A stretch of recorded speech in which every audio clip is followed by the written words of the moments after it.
ලේකම්වරයා කියලා තියෙනවා පහවෙනිද උදේ වෙනකොට කරුණාකරලා මේ ගැන අදහස කියන්න කියලා. පහවෙනිද උදේ 8ට පමණ මම සුශීල ප්‍රේමජයන්ත මහත්මයාට කතා කළා. දුරකථනයෙන් කතා කරලා කිව්වා දෙන්නම දැමීම අත්‍යවශ්‍යයි. දානවා නම් දෙන්නම දාන්න නැත්නම් දෙන්නම නොදායි. ඔය ඉල්ලීම මං කළා. ඒ ගමන හොරුවා මේ ගැන සාකච්ඡා කරලා කියන්නම් කියලා. ඒ වගේම එදා රාත්‍රියේ ඒ කියන්නේ 20 වෙනිදා රාත්‍රියේ මේ සාකච්ඡාව ඉවරුණාට පසුව මම කලින් කියපු සාකච්ඡාව ඉවරුණාට පසුව මේ ගැන මට දැනගන්න ලැබුණාට පස්සේ මම නැවත ගියා බැසිල් රාජපක්ෂ මන්ත්‍රීතුමා හමු වෙන එතුමාගේ කාර්යාලයට අපේ නියෝජිතයන් දෙදෙනා සමග ගිහිල්ලා මම එතුමාට බොහොම පැහැදිලිව කිව්වා කරුණාකරලා මේ දෙදෙනාගෙන් එක්කෙනෙක්වත් අඩු කරන්න එපා මේක එකඟ වෙච්ච දේ අපි හිතනවා ඒක කළ යුතුයි කියලා හරිනම් සදාචාරයේ තියෙන තව එක කොහොමද වැඩියෙන් දෙන්නේ කියලා කල්පනා කරන එකයි හරිනම් මේ සදාචාරාත්මකව නිවැරදි දේ ඒ නිසා කරුණා කළා මේක කරන්න එපා කියන ඉල්ලීම අපි කළා. ඒකම එතුමා අපෙන් ඉල්ලීමක් කළා ජනාධිපතිතුමා සමග පහුවෙනිදා උදේදී මේ ගැන කතා කරන්න කියලා. නමුත් ඒක උත්සාහ කරා ඒක සාර්ථකුනේ නැහැ.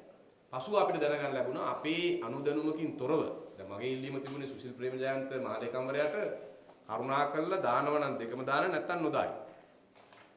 ඉතින් එතුමා කරනවා නම් කරන්න ඕනේ එක්ක දෙන්නම දාන එක නැත්තම් දෙන්නම නොදායි. ඒ වෙනුවට එතුමා කළේ එතුමා තීරණය කළා එක්කෙනෙක්ගේ නම දාලා එක්කෙනෙක්ගේ නම කැපුවා. දැන් කපන කෙනා කවුද කියලා තීරණය කරේ සුශීල් ප්‍රේමජයන්ත.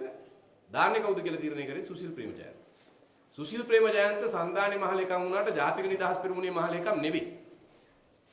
සුශීල් ප්‍රේමජයන්ත මහත්තයා හිතාගෙන ඉන්නව නම් මේ සන්දානි මහලේකම්ට සෙසුපක්ෂවල දේවල් ගැන තීරණ ගන්න බලයක් තියෙනවා කියලා. ඒ කියන්නේ මේ ජනවරම වැරදි ලෙස අර්ථකථනය කරගෙන ඒකෙන් ඔළුව උදුමුවේ. මේ ජනතාව මේ ජනවරම දුන්නේ කාටවත් ඔළුව උදුමුව ගන්න නෙවෙයි. තමගේ සහෝදර දේශපාලන පක්ෂ නොතකා හැරලා ගමනක් යන්න නෙවෙයි. සහෝදර දේශපාලන පක්ෂ සමග එකට අත්වැල් බැඳගෙන රටේ මේ ජනවරම දුන්නු ජනතාවගේ බලාපොරොත්තු ඉටු කරමින් ඉදිරියට යන්න.